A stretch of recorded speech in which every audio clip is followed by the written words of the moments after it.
Chers téléspectateurs, chères téléspectatrices, bonsoir et bienvenue dans ce nouveau numéro de votre rendez-vous hebdomadaire d'actualité Zoom Sur que nous consacrons ce soir au dépistage contre le cancer. Favoriser une réelle prise de conscience, accroître le soutien apporté au dépistage précoce, au traitement ainsi qu'aux soins palliatifs des cancers du sein et du col de l'utérus. Tels sont les objectifs visés par la campagne de sensibilisation sur les maladies dont le coup d'envoi a été donné ce lundi au centre hospitalier mère et enfants par la première dame, Dr Mariam Mtida. Octobre rose, c'est la formule mondialement consacrée à la sensibilisation chaque année en ce mois sur les cancers qui représentent un problème de santé majeur dans le monde et sont responsables de 10 millions de décès par an, notamment dans les pays à faible revenu. Comme partout ailleurs en Afrique, cette maladie représente un réel défi pour la santé publique en Mauritanie. Force cependant est de souligner que le diagnostic précoce garantit la guérison de 9 femmes sur 10, d'où la nécessité de mettre l'accent sur la sensibilisation des femmes, quel que soit leur âge, sur l'intérêt de ces gestes profitables qu'elles pourront effectuer au niveau des 3 wilayas de Nouakchott et à Rosso. Mais comment se présente la situation dans notre pays? Quels sont les progrès enregistrés par la Mauritanie en matière de lutte contre le cancer? Comment parvenir à un dépistage massif de la population?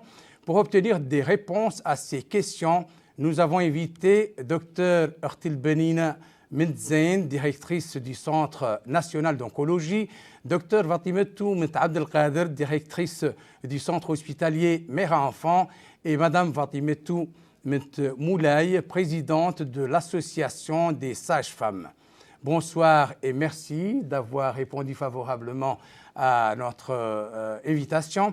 Avant d'entamer notre débat, je vous invite à suivre ce reportage de mon collègue Baïleba.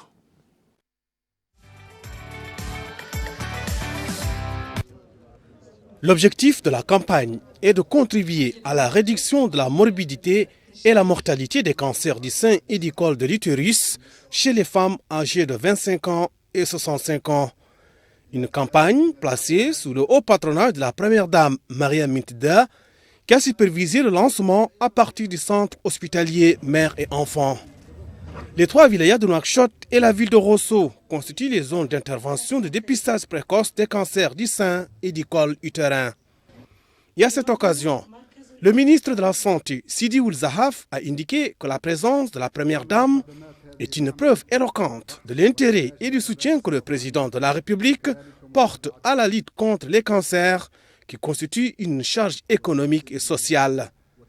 Le ministre de la Santé a rappelé que la lutte contre ces pathologies dans notre pays a connu un virage important du fait des orientations des autorités supérieures qui se sont traduites par l'élaboration d'une politique nationale de santé basée sur un plan stratégique multisectoriel et la création d'organismes concernés par ce problème de santé au niveau central et institutionnel.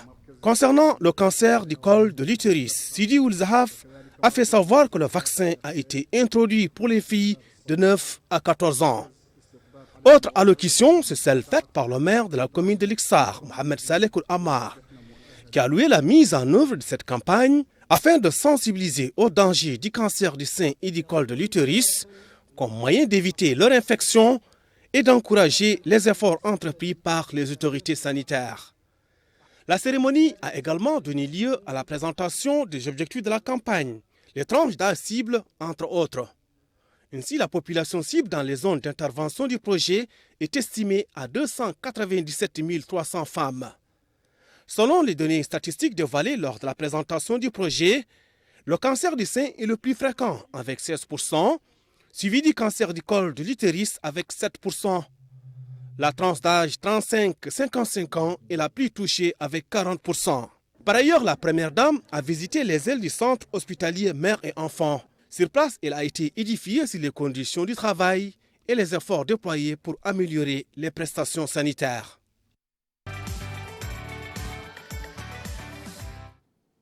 Merci Bokar Baïlaba pour ce reportage. Merci également à nos invités. Et pour commencer, pourquoi cette appellation de mois d'Octobre Rose et quelle appréciation faites-vous du lancement de la campagne aujourd'hui sous la présidence de la Première Dame? Bismillah ar-Rahman ar-Rahim, sallallahu ala nabi al-Karim. Merci beaucoup donc pour cette opportunité pour parler donc de ce lancement donc de cette campagne donc de lutte contre de cette campagne donc de dépistage précoce pour les deux cancers les plus fréquents chez la femme, à savoir le cancer du sein et le cancer du col. Il est connu mondialement Octobre Rose comme un mois de sensibilisation et de dépistage pour le cancer du sein particulièrement. Donc, nous saisissons donc cette occasion qui est pratiquement donc connue mondialement et nous avons ajouté cette prise en charge de dépistage pour le cancer du col. Et alors, quelle est notre appréciation?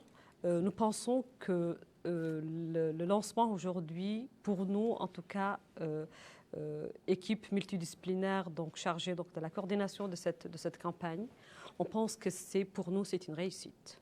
D'abord la présence donc de la Première Dame et c'est une femme qui donne donc le coup d'envoi à une campagne très intéressante donc pour l'avenir donc des femmes.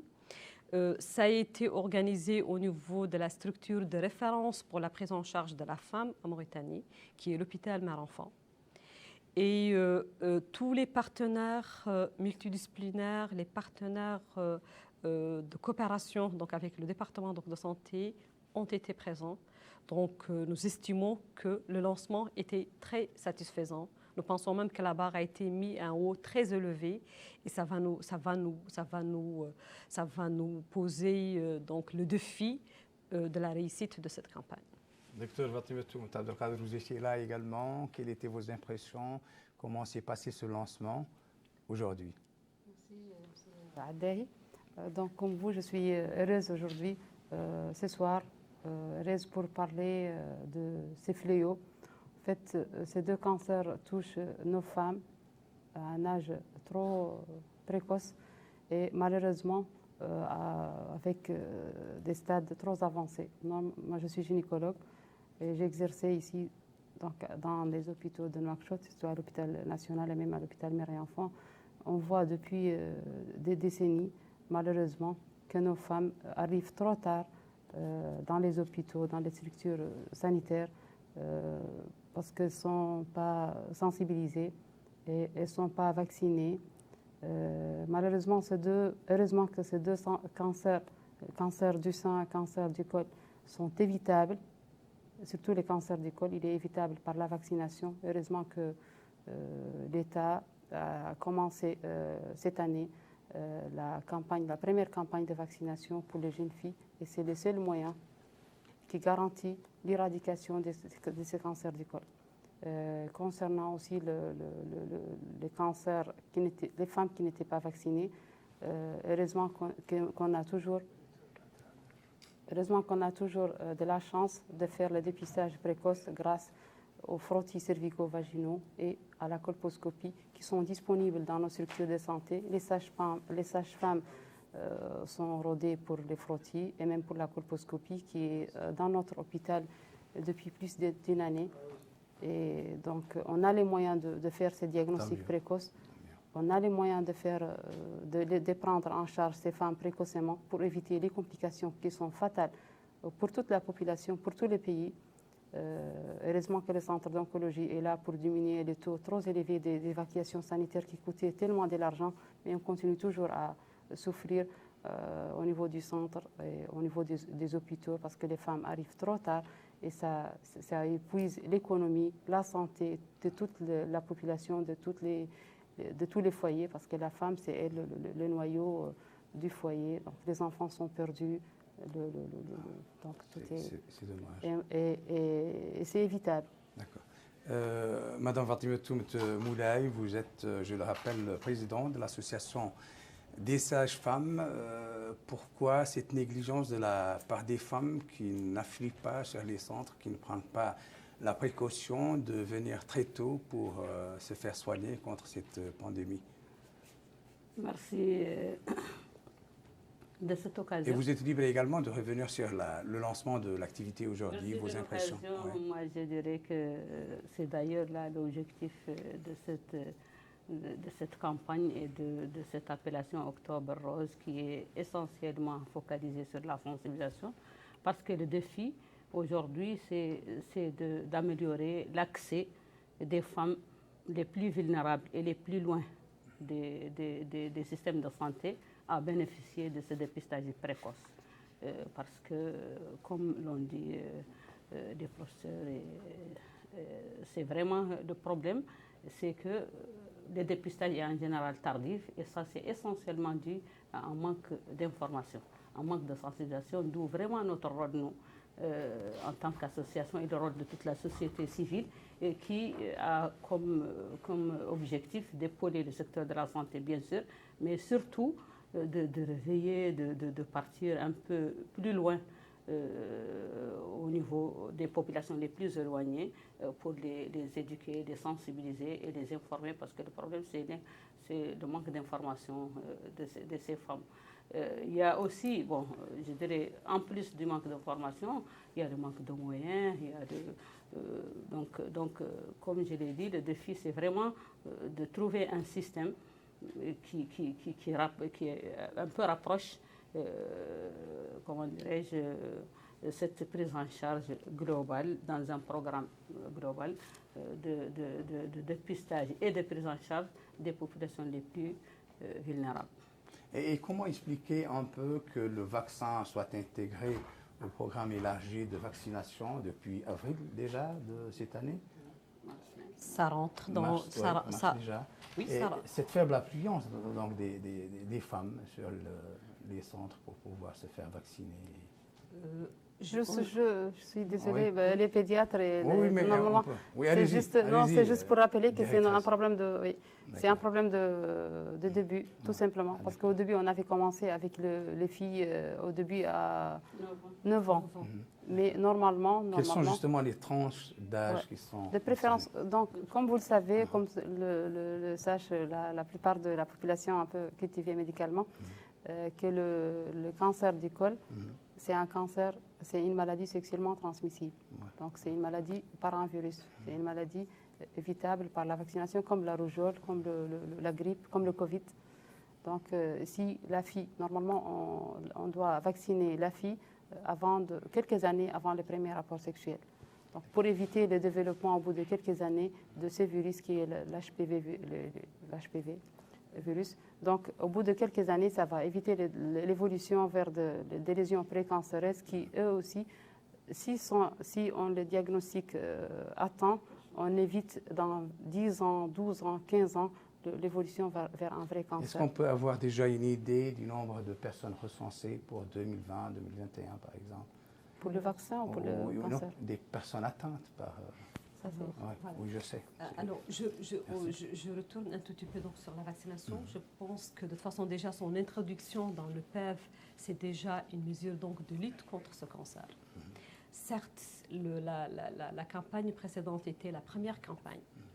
On n'a pas encore le feedback de ce qu'elle a pu couvrir, mais on sait qu'il y a une deuxième campagne qui est prévue.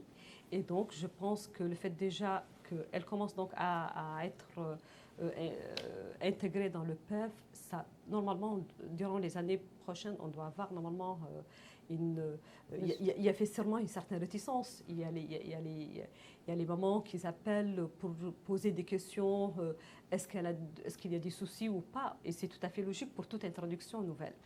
Alors, concernant donc ces deux cancers, les statistiques qu'on a au niveau donc, des centres nationaux d'oncologie, ils représentent le quart de nos patients.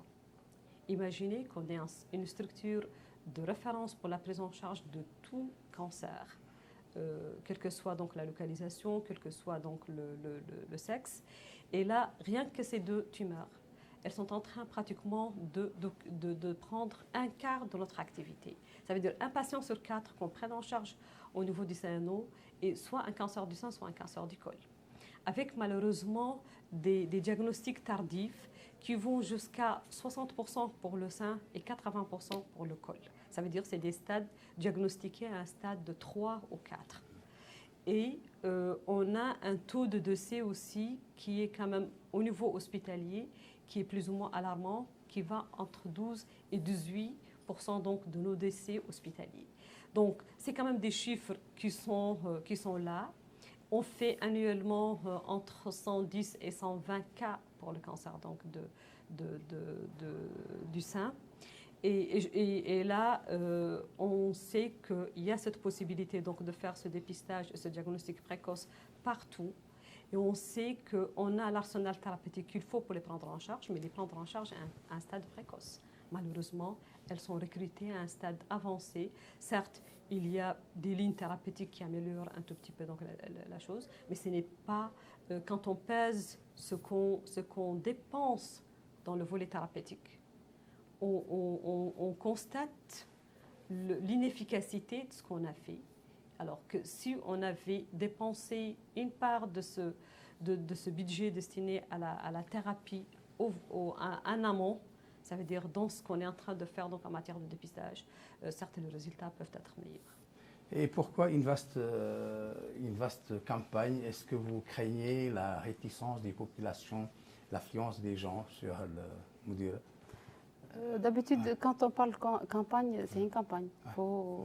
Faut faire, c'est une vague. Il faut faire le maximum de gens. Il y a quand même deux départements, il y a celui de la santé et celui de... Bien sûr, mais il y a toujours, pour faire un travail communautaire, il faut avoir beaucoup de... Même tout à l'heure, il y avait beaucoup de ministres femmes et il y avait aussi des parlementaires, il y avait de la société civile. Donc pour parler d'un problème national, d'un fléau national, qui touche pratiquement plus de la moitié de la population, les femmes... Pratiquement, on fait 56 à 60% de la population. Et c'est le premier cancer chez la femme. Donc, les cancers, je parle du cancer du sein. Donc, les cancers du sein touchent, selon les études, touchent une femme sur 9. Je ne vais pas vous faire peur, mais si donc chaque 9 femmes, il y a une femme qui est porteuse de donc le risque de le développer. On doit tous les dépister à temps pour éradiquer les lésions qui peuvent évoluer vers ces cancers à temps. Sinon, on va avoir pratiquement 1 sur 9, c'est pratiquement 10% de la population ou plus.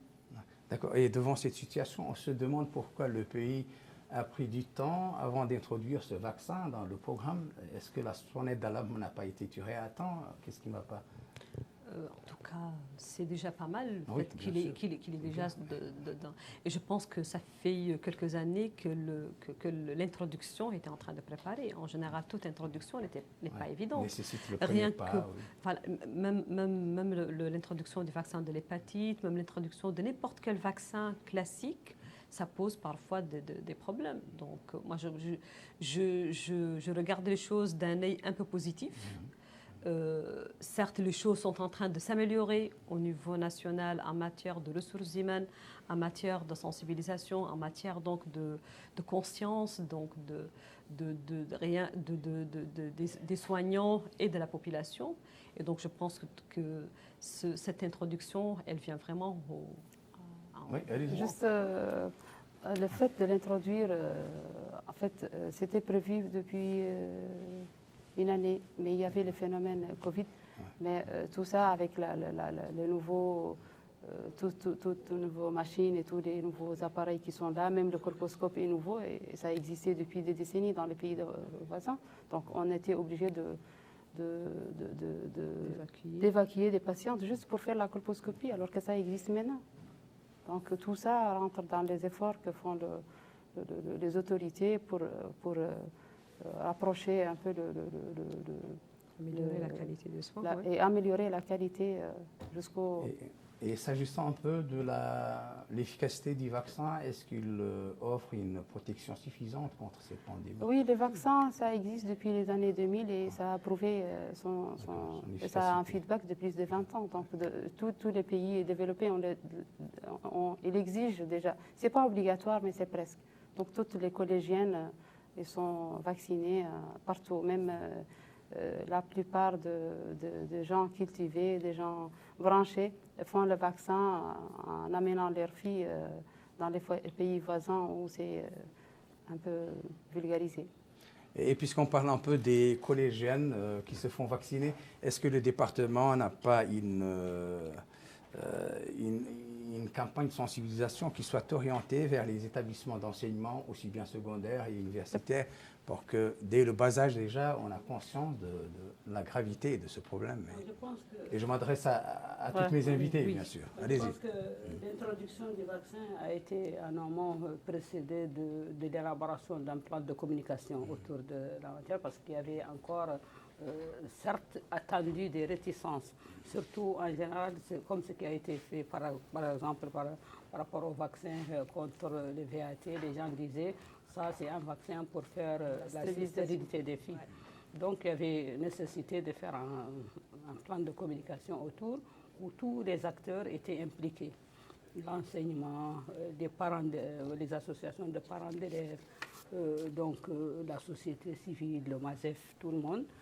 Et donc encore, il y a eu lieu encore de faire la mobilisation sociale et aussi la mobilisation de ressources, l'implication des partenaires, parce qu'il y a toute une programmation ou toute une préparation pour garantir la disponibilité et la pérennité de l'existence de ce vaccin, mais aussi pour garantir, comment dirais-je, que l'adhésion des parents, l'adhésion des gens. Donc c'est tout un plan de communication qui s'est développé.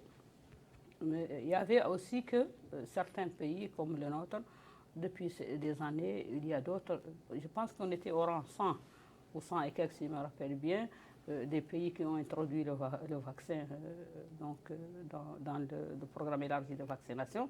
Et ça, c'est parce que les premières études encore ont montré certains effets et tout, mais aujourd'hui, je pense que la science a évolué et que tout le monde est unanime que ce vaccin, si je ne dis pas la seule mesure pour la prévention du cancer du col, donc c'est prouvé scientifiquement. Et donc les évidences scientifiques, c'est ce que les gens attendaient et ce qui a été confirmé et ce qui a poussé notre pays à l'introduire. Et le fait de l'introduire aussi, c'est que seulement, ce n'est pas au moment des campagnes qu'on va mettre ce vaccin, mais c'est aussi, ça va être dans le vaccin de routine, donc dans les structures de santé et tout, et même peut-être on peut faire des activités avancées, parce qu'il y a des populations, malheureusement, qui sont dépourvues des programmes de santé organisés dans les systèmes de santé. Allez-y. Oui. Moi, j'aimerais bien quand même qu'on consacre un peu de temps à cette campagne. Oui, allez-y. Pour pouvoir donc un peu sensibiliser, profiter donc de notre mission pour pouvoir donc sensibiliser. Alors, la population qui est ciblée pour cette campagne, c'est les femmes dont l'âge est entre 25 et 65 ans. Le choix donc de Nouakchott et Trarza, c'est une campagne donc à Nouakchott, donc les 3 wilayas de Nouakchott et à Trarza, donc la ville de Rosso, a été plus ou moins dictée par des mesures donc d'organisation et le fait que un tiers des patientes qui sont enregistrées chez nous, elles proviennent pratiquement soit de Trarza, soit de Nouakchott. Et donc c'est une campagne que on pense, elle vise elle essaie donc de recruter 1000 femmes. Alors, 1000 femmes, ça veut dire 300 femmes par wilaya donc de Nouakchott et 100 femmes à Rosso. Les prestations qui sont proposées donc à ces femmes, d'abord, c'est la gratuité totale. Donc, c'est une campagne qui est gratuite. C'est une campagne dont le comité de pilotage est un comité multidisciplinaire qui contient tous les partenaires qui prennent en charge en général ces deux pathologies, à savoir l'association des sages-femmes, les gynécologues, les oncologues, les anatomopathologistes, les radiologues et la société civile dans la sensibilisation. Et donc, c'est une prise en charge gratuite, c'est une prise en charge, c'est une campagne gratuite et c'est une campagne financée donc par le fonds donc, disponible pour la lutte contre le cancer. Et donc, son slogan est « La Taraddadi N'hésite pas. صحتك أو لا. Voilà. Ta santé est N'hésite pas, ta santé est prioritaire. Et là, on veut bien que la femme, au niveau de Nouakchott, elle peut s'adresser, si elle est à Nouakchott Ouest, elle peut s'adresser au centre hospitalier Mère-Enfant, elle peut s'adresser au centre hospitalier national, comme elle peut s'adresser au centre de santé de Sabra. Ça, c'est à Nouakchott. Ça, c'est à Nouakchott Ouest. Ça, c'est à Nouakchott Ouest. À Nouakchott Sud, il y a donc l'hôpital Sadaqa et il y a le centre de santé Riyad. À Nouakchott Nord, c'est l'hôpital Cheikh Zayed et c'est le centre de santé Tayert. Au niveau de la ville de Rosso, c'est l'hôpital de Rosso et c'est le centre de santé de Rosso. Donc le lancement a été fait cette semaine et les mesures sont en train d'être prises pratiquement au niveau donc, de toutes ces structures. C'est la femme qui vient consulter au niveau de ces structures, c'est la femme volontaire qui veut faire ce dépistage. Et il y a un consentement qui est déjà donc qui est déjà disponible. Et donc, une femme qui le veut, elle peut donc signer ce consentement. Elle aura donc sa carte d'adhérente donc à cette campagne. Elle aura un identifiant qui va nous permettre donc de la suivre. Parce qu'au fait, vous avez tout à l'heure dit, est-ce qu'il y avait d'autres campagnes? Oui, il y avait d'autres campagnes auparavant. Mais la particularité de cette campagne, on veut que ce soit une campagne qui assure le suivi des participantes jusqu'au résultat et jusqu'au pratiquement soit rassurer la patiente, soit la prendre en charge à un stade précoce, la qadarallah. D'accord. Mais donc il n'est pas obligatoire. Il n'est pas obligatoire, mais pourtant, il est gratuit. C'est un problème de santé publique. Oui, mais la santé, on ne peut pas obliger les gens à se soigner. Comme gynéco, avant de en fait, les frottis cervico-vaginaux font partie de l'examen gynécologique normal. Normalement, chaque femme qui consulte enceinte ou pas enceinte, quel que soit l'âge, après le premier rapport sexuel, c'est donc on propose à la femme de faire un frottis. Il y a des moments où on ne doit pas le faire. On peut dire que c'est des contre-indications, mais ce n'est pas vraiment des contre-indications quand elle saigne ou quand il y a des problèmes. Mais c'est un examen de routine qu'on faisait tout le temps et qu'on va toujours continuer à le faire. Ça existe depuis je ne sais combien de décennies. Ouais. Et ça a donné ses résultats. Et donc, ils ont fait, donc, selon la littérature, on a pu classer le col. Donc, c'est un examen de dépistage. Normalement, quand une femme a une anomalie déjà, on ne commence pas par le frottis. C'est trop tard. On fait la colposcopie ou on fait une biopsie dirigée. Et malheureusement, la plupart des femmes, c'est pas c'est pas qu'elles refusent, mais qu'elles ne sait pas. Si on l'informe, elle va l'accepter. Parce que tout le monde aime rester sain et sauf. Oui, bien sûr. Surtout que la femme, c'est elle, le noyau de la famille. C'est ce que nous avons de plus cher, la santé également. Ouais. Et la femme aussi. Oui. Donc, je pense que si on lui explique que c'est l'intérêt, que c'est presque obligatoire, mais on ne peut pas obliger quelqu'un à se faire examiner, on ne peut pas obliger quelqu'un à faire une... Mais il y a des indications d'obliger le patient à se soigner quand il s'agit d'un risque vital. Donc, si vous présentez un problème vital, donc soit on vous laisse mourir ou on vous traite, donc on est obligé de vous traiter, alors que ce n'est pas un traitement, c'est un dépistage. Donc, c'est quelqu'un qui vient, qui ne sent rien du tout et qui veut se dépister. Oui, très bien. Allez-y, vous avez quelque chose à ajouter, s'agissant de... Oui, c'est vraiment de dire que la réticence des femmes, les gens pourquoi de dire que d'où vraiment l'importance des programmes d'éducation, de sensibilisation et de communication très bien ficelés. Parce que le problème, c'est que comme l'a bien dit tout à l'heure le professeur Vadmetou, c'est que les femmes sont asymptomatiques, donc elles ne sentent rien, elles ne sentent pas vraiment le danger. Est-ce qu'il y a des symptômes particuliers? Non. Le principe de dépistage, Quand C'est on de dépiste, dépister Ouais. précocement. Déterminer, ouais, Quand d'accord. c'est si symptomatique, on c'est déjà sent- tardif. Ouais. si la femme présente C'est les grave, symptômes, ça. c'est pas le Ouais. symptôme. Ouais. Ça, c'est C'est trop tard, ouais. c'est- C'est c'est- oui, la prise en charge. c'est le Ouais, diagnostic. puisque- Le diagnostic est pris en charge. C'est le diagnostic qui est pris en charge. Alors que le dépistage, c'est les femmes asymptomatiques, c'est ce qui doit être accompagné en amont d'un programme de sensibilisation, Le travail d'information, d'équipe. avec d'information, toutes les- de sensibilisation pour un peu, parce que l'information, ça passe, la communication passe à partir de l'information jusqu'à la conviction. Et ce qui est recherché, c'est que les femmes soient convaincues elles-mêmes d'aller chercher le dépistage. Et donc, si elles vont aller chercher, il faut que ça soit disponible. Donc, il doit y avoir une adéquation entre l'offre et la demande. Et ce qui, je pense, ce que le ministère, notre pays, est en La train demande, de elle mettre, existe, elle existe. en place un système qui permet, un programme qui permet un peu de sensibiliser, d'attirer l'attention des femmes sur des risques encourus, sur des problèmes qui peuvent être engendrés par l'évolution de la maladie, mais aussi sur la nécessité de dépistage et ses avantages par rapport à... Parce que plus on le fait précocement, plus on est sûr d'avoir des résultats presque 100%. Et donc encore, l'accès, parce qu'il y a la continuité, parce que si ça ne sert à rien, si on fait un dépistage pour une femme et qu'elle reste 2 ou 3 mois sans être prise en charge et qu'elle tombe dans la maladie, et donc c'est vraiment une adéquation, d'où la nécessité vraiment, comme je l'ai dit au début, d'un programme un peu complet, un programme complet de dépistage, de prise en charge, de suivi, comme l'a dit Verine, et qui va impliquer tout le monde. C'est pour cela d'ailleurs, avec l'appui de l'OMS,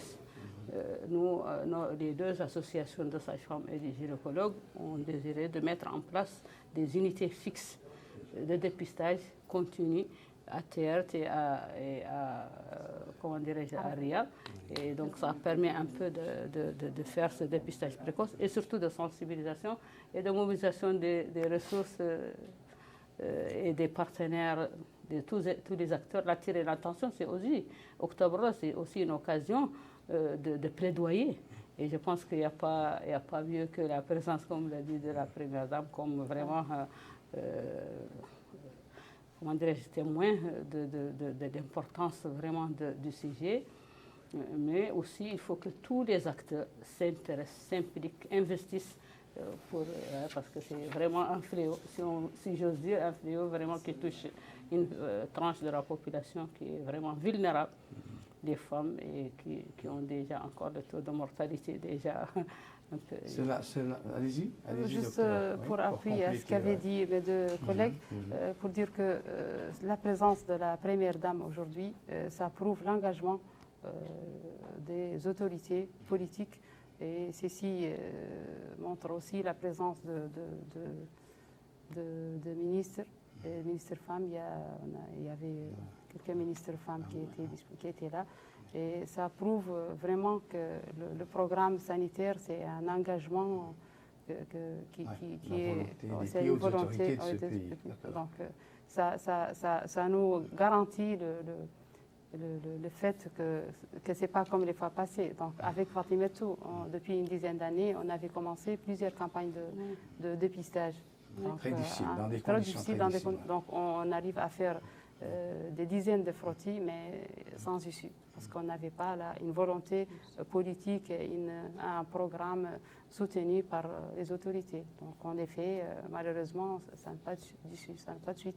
Donc, les médecins viennent et les sages-femmes viennent dans les centres, en 5e, je pense, et à Sabha une fois et plusieurs fois, à Juste une fois. Donc, depuis 2008, on continue à faire des campagnes, mais sans résultat. Donc, sans issue. Surtout sans continuité, comme sans continuité. Donc, maintenant, on sent qu'il y a un nouveau air, un nouveau espoir. Et espérons que... Inch'Allah, on l'espère. Cela nous amène donc à se demander quels sont les moyens dont dispose le centre que vous présidez pour aussi bien la prise en charge des patients, pour le diagnostic, leur traitement et leur accompagnement. Alors, je pense que de toute façon, la situation qui a permis le financement et l'engagement pour cette campagne, c'est l'engagement des autorités par ce compte d'affectation spéciale pour la lutte contre le cancer, qui prend en charge donc ce volet parmi ces objectifs. Il est fait donc pour la lutte contre le cancer. On ne peut pas faire une lutte contre le cancer si on ne fait pas donc un dépistage et un diagnostic précoce, de la même manière que traiter. Et donc je pense qu'avoir, comme ce qui a été dit, auparavant il y avait pas mal donc de campagnes, mais c'était un problème donc de moyens disponibles donc pour la réussite de ces campagnes. Donc je pense que là, ce qu'on a pu faire, donc, et là le Centre national d'oncologie, il assure la coordination de cette campagne par le fait qu'il est tenu à faire le suivi de toute participante à cette campagne, le suivi de ses prélèvements, le suivi de ses résultats, et si jamais elle a une lésion précancéreuse, l'adresser à la structure appropriée pour sa prise en charge. Et si jamais le diagnostic d'une pathologie qui nécessite une prise en charge au niveau du centre, là aussi elle rentre donc dans l'activité curative qui est déjà programmée. Ce qui est nouveau pour le centre, c'est cet engagement dans ce volet dépistage et diagnostic précoce, avec le soutien de tous les partenaires multidisciplinaires, de toute l'équipe multidisciplinaire. Et là, on rappelle que l'oncologue, il n'est qu'un collègue parmi les autres qui prennent en charge donc, le cancer. Là, c'est sûr, toutes les différentes spécialités sont impliquées. Et là, je pense que la particularité de cette campagne, c'est que, alhamdoulilah, l'équipe multidisciplinaire, elle est consciente et elle est engagée. Et donc, je pense qu'avec l'appui du département, avec l'appui donc de la Première Dame, avec l'appui donc des hautes autorités, je pense qu'on est, comme ce que j'ai dit tout à l'heure, la barre, elle a été vraiment très haut. Je pense que c'est un challenge pour nous, c'est un défi actuellement pour nous, donc la réussite. Et ce sera une première que, si ça marche, c'est ce qu'on, de toute façon, on va essayer donc de faire le maximum donc pour que ça réussisse. Et ça va être probablement un début d'une stratégie nationale donc de lutte contre le cancer, peut-être orientée vers les cancers, donc vers ces deux cancers, et l'élargir à d'autres zones. Et puisque je suis le seul homme sur cette table, avec bien sûr mes invités que j'ai le plaisir de recevoir ce soir, est-ce que le cancer du sein chez l'homme, est-ce que ça existe? Oui. Oui. Ne Ça pas oublier existe, quand il est même les plus rare. téléspectateurs. D'accord. Mais il est plus rare. Allez-y. Mais Allez-y. en fait, c'est une spécialité gynécologique. En fait, oui, malgré que c'est un cancer qui existe, qui touche la plupart du temps, c'est des femmes. Donc, sur 9 femmes, il y a au moins une qui aura un cancer ou des lésions qui peuvent évoluer vers un cancer. Pour les hommes, ça existe, mais c'est extrêmement rare. Et il y a des signes spécifiques. Donc, on ne peut pas faire les dépistages, mais il y a des signes. Ce n'est pas un dépistage. S'il y a des seins anormalement gros, et s'il y a... En fait, il y a des signes cliniques qui orientent vers cette tumeur, et c'est tellement grave. Donc, le traitement est chirurgical au début, puis c'est stadé, il y a un grading. Et... On a une petite série donc, de cancers chez l'homme au niveau des centres qui sont pris en charge. Et Fatoumata, comment faire pour ralentir cette maladie de votre point de vue? Comment continuer, persévérer sur cette lancée et diminuer également la réticence des populations, des jeunes filles, des femmes de façon générale? Oui. En un mot, comment réussir cette campagne? Je pense que le fait qu'il y ait comme ils l'ont dit, une implication de tous les acteurs multidisciplinaires, multisectoriels même, le service MASEF, le secteur du MASEF, le secteur de la santé, les autres acteurs, la société civile, tout le monde s'implique, et qu'il y ait un plan national, une stratégie nationale de lutte qui va depuis le diagnostic jusqu'au suivi, la prise en charge de suivi, Ça, déjà, c'est ça qui peut garantir. Mais je pense aussi que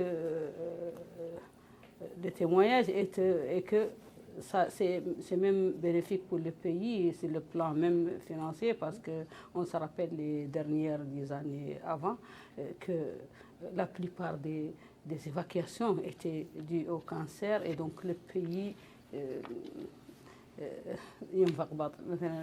beaucoup de ressources ont été utilisées, et donc là c'est une économie si on arrive à dépister précocement ces genres de cancer. Mais le dépistage aussi, bon, je parle sous contrôle de mes collègues, des spécialistes, c'est que le dépistage aussi demande des moyens, de diagnostic, demande des moyens, ne serait-ce parce que moi, je me rappelle bien qu'on voulait, nous, en tant qu'association, faire le dépistage de masse avec des méthodes simples et qui peuvent être adaptées aux populations les plus éloignées des systèmes de santé, comme par exemple les modes d'inspection visuelle, IVA, IVL. Ouais. Et donc, c'est des méthodes qui peuvent être enseignées facilement aux sages-femmes et aux infirmières, et qui peuvent être utilisées même en dehors des structures de santé, ou bien dans les structures les plus périphériques, par exemple les structures primaires, les postes de santé. Mais le problème, c'est la matière même. Parfois même l'acide acétique, le Lugol, qui sont les éléments importants, ne sont même pas disponibles au niveau national. Et donc ça, c'est un frein. Ça, c'est un frein parce qu'on ne peut pas dire... Le frottis, oui. Le frottis, c'est important, on peut le faire très tôt, mais le frottis nécessite des spécialistes pour la lecture. Alors que pour qu'on puisse vraiment avoir, étendre ou élargir, comment dirais-je, le dépistage à toutes les femmes vulnérables et nécessiteuses, il va falloir vraiment avoir cette stratégie qui prend en charge la globalité et qui prend en charge les spécificités et des plans spécifiques qui vont faire profiter toutes les populations. Et je pense que ça aussi, le ministère est conscient de ça, le secteur de la santé. Le MASEF est prêt à contribuer, mais il faut vraiment élaborer, à mon sens, cette stratégie et faire un peu, comment dirais-je, des objectifs spécifiques, des résultats attendus et la répartition des tâches entre tous les acteurs. Nous, on est là, comme je l'ai dit au début, pour épauler le secteur, pour l'aider, surtout dans le cadre de la sensibilisation, mais aussi dans le cadre du dépistage, dans le cadre de la formation des sages-femmes, parce qu'il y a pas mal... La formation est importante, parce que si les gens ne sont pas formés sur comment dépister, et la sensibilisation surtout des femmes. Donc, est-ce qu'on a une idée claire des principales causes de ces cancers en Mauritanie? Je veux dire, particulièrement chez nous. Pour le cancer du col, c'est ce que le docteur Fatoumata vous a dit tout à l'heure, que c'est une maladie sexuellement transmissible, donc c'est une infection virale, et le virus, normalement... Rien n'est lié à l'environnement, à la nourriture, à nos habitudes alimentaires. Et pour le sein. C'est pour cela qu'on se demande, oui. Donc, concernant le cancer du col, il y a deux cancers qui sont totalement différents. Ils sont dépistables, traitables. On peut les prendre en charge d'une manière plus précoce, plus saine et plus économique. Donc, pour les pays, pour les foyers, pour la communauté.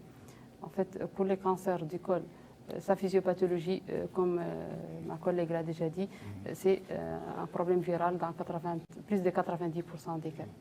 Donc, c'est un virus qui se transmet sexuellement. Donc, notre population, malheureusement, c'est une population de nomades, une population de divorcés, c'est une population de polygames. Donc, c'est une population d'infections qui partent d'un couple à un autre. On change rapidement très fréquemment des couples. Donc, essentiellement, c'est une maladie sexuellement transmissible. Il y a d'autres facteurs qui sont le tabac, il y a des petits facteurs qui sont pas trop intéressants, mais surtout l'infection et l'infection qui est transmise essentiellement par ces habitudes socio-économiques. Concernant le cancer du sein, malheureusement, sa physiopathologie elle est beaucoup plus difficile. Il y a des formes familiales. Donc, quand il y a des cancers chez la famille, donc surtout du côté maternel, il y a des risques d'avoir plus de cancers, surtout chez les jeunes. Merci il y a des pour gènes. toutes ces explications. Merci. Parce qu'en fait, voilà, le sein, c'est beaucoup plus des mutations génétiques et c'est exactement comme la plupart des cancers. Donc, c'est des altérations, vraiment une modification génétique qui fait que la cellule cancéreuse se développe. Et là, je pense que de toute façon, les autres facteurs pour chaque cancer, il y a la partie génétique qui est très claire et il y a d'autres facteurs qui sont incriminés. Mais maintenant, aller dire, à part le tabac dans certaines pathologies, ou l'alcool dans certaines pathologies, ou les radiations dans certains cancers, les autres facteurs restent toujours donc, des facteurs de risque, mais qui n'ont pas tellement la même valeur. Sans oublier un autre facteur socio-économique aussi, socio-culturel, c'est le mariage précoce. En fait, la précocité des rapports sexuels chez les filles les rend plus faciles, plus vulnérables, elles auront plus de risques de cancer du col à un âge plus précoce par rapport à leurs collègues du même âge. Il y a aussi un point qui est très important, et là je pense, je m'adresse à Fatimatou. On sait que Fatimatou, alhamdoulilah, elle est donc la présidente donc, de l'association des sages-femmes. On sait que la réussite de cette campagne, si on mise, si on est plus ou moins confiant pour la réussite de cette campagne, c'est qu'on sait que nos sages-femmes sont impliquées avec nous, donc au même niveau que les autres membres donc, de l'équipe multidisciplinaire. Et donc, parce qu'en fait, le premier contact de la participante, c'est avec la sage-femme. C'est la sage-femme qui va lui expliquer son consentement. C'est la sage-femme qui l'a enregistré en général, c'est la sage-femme qui l'examine et c'est la sage-femme qui la voit tout. Pratiquement donc le soignant le plus impliqué dans cette campagne, c'est la sage-femme. Tant mieux. Absolument. On fait signe de l'autre côté que le temps imparti touche à sa fin, mais pas avant de vous accorder une minute, un dernier mot à nos chers téléspectateurs. Allez-y. Donc c'est un mot pour toute la population, pour leur dire que heureusement, alhamdoulilah, toutes les conditions sont là pour que nos femmes se soignent, alhamdoulilah, gratuitement dans nos hôpitaux, dans nos structures de santé. Tout ce qui est cancer, normalement il y a le dépistage qui est gratuit. Tout ce qui est réanimation et tout ce qui est prise en charge des femmes forfaitaires, qui ont le forfait obstétrical, on les prenne en charge dans tous les hôpitaux grâce au programme prioritaire depuis plus d'une année et demie, depuis le mois de mai. Je pense que la plupart de la population n'est pas sensibilisée aussi sur ce fait, parce que la réanimation coûtait tellement de l'argent. Et la réanimation de toute la population, de tout petit nouveau-né prématuré jusqu'au vieillard. Donc c'est ambitieux et on pense que vous ne parlez pas... Il faut savoir en profiter. Oui, il faut profiter avant que les programmes soient... Parce que c'est pour 2 ans et si ça réussit, ça va continuer. Ah d'accord, c'est un programme. Donc c'est une vraie réussite et tout médecin espère traiter son malade, mais il n'a pas les moyens. Donc si on a les moyens, il faut profiter. Ah oui. Moi aussi, j'ai un mot à dire. Est-ce que vous êtes satisfaite de votre implication, la société civile que vous représentez, dans tout ce qui se fait à ce niveau? Ça nous réconforte et ça nous donne du courage parce que notre objectif, c'est vraiment de pouvoir contribuer, même minime que ce soit, à toutes les actions qui sont faites pour la santé des femmes et éradiquer certains fléaux parce que vraiment on est témoin de certaines souffrances que les femmes trouvent et certaines problématiques. Le plaidoyer que je voulais faire dans ce sens, c'est que ces cancers, tout le monde en sait, vraiment ça engendre beaucoup de souffrances, beaucoup de problèmes. Il faut éviter d'arriver à ce stade. Il faut qu'on soit vraiment tous on multiplie nos efforts pour pouvoir éviter cette souffrance et pour pouvoir dépister précocement. Et ça demande de tout un chacun de sa place, vraiment de se mobiliser. Il y a la mobilisation sociale, mais il y a aussi la mobilisation des ressources, il y a beaucoup de choses. Et si je prends seulement l'exemple, par exemple, de la disponibilité d'un plateau technique au niveau de toutes les structures primaires, par exemple, ce que vient de dire la gynécologue, le fait d'avoir des spéculums pour regarder, ne serait-ce que visualiser le corps de toutes les femmes. Ça demande beaucoup de choses. Il faut avoir que tout le monde... Puisqu'on me fait signe, on nous harcèle même de l'autre côté, là. Allez-y, un mot. Un dernier mot pour remercier donc toute l'équipe multidisciplinaire et ne pas oublier le rôle donc de la société civile à travers les différentes ONG qui sont impliquées avec nous donc, dans cette campagne et dans cette sensibilisation. Et on termine par le slogan « La tataraddadi ». N'hésite pas, ta santé est prioritaire. Tant mieux. Ce numéro de votre émission Zoom sur est à présent terminé. Je remercie mes invités, Ertel Benine Mendzain, directrice du Centre national d'oncologie, Dr Fatimetou Ment Abdelkader, directrice du Centre hospitalier Mère à Enfants, Madame Fatimetou Ment Moulay, présidente de l'Association des sages-femmes, pour avoir accepté de se prêter à nos questions pour éclairer nos téléspectateurs. Mes remerciements vont également à toutes les téléspectatrices et à tous les téléspectateurs qui nous ont fait l'honneur de suivre ce magazine. Un grand merci également aux équipes de reportage et de rédaction pour la réalisation de cette émission, particulièrement Rabia Deda, Mokhtar Mohamed Ali, Mamadou Gueye, Abdoulaye Sireba, Fal Sletah, Madani Dramé, le réalisateur Ahmed Salem Boubout, Mohamed Mokhtar Sidi, Mohamed Bezeid et les caméramans ici présents.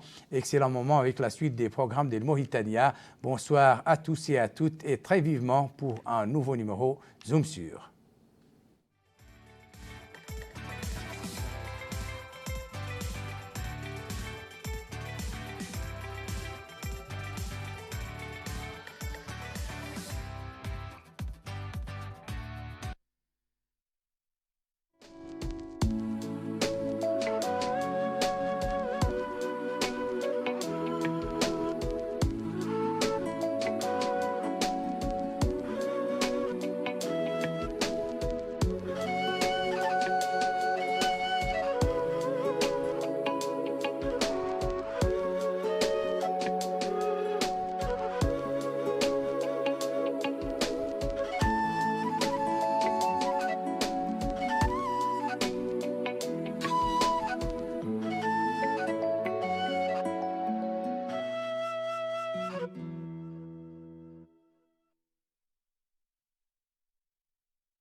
هذا البرنامج برعاية البنك الشعبي الموريتاني، بنك إسلامي 100% بكل اطمئنان.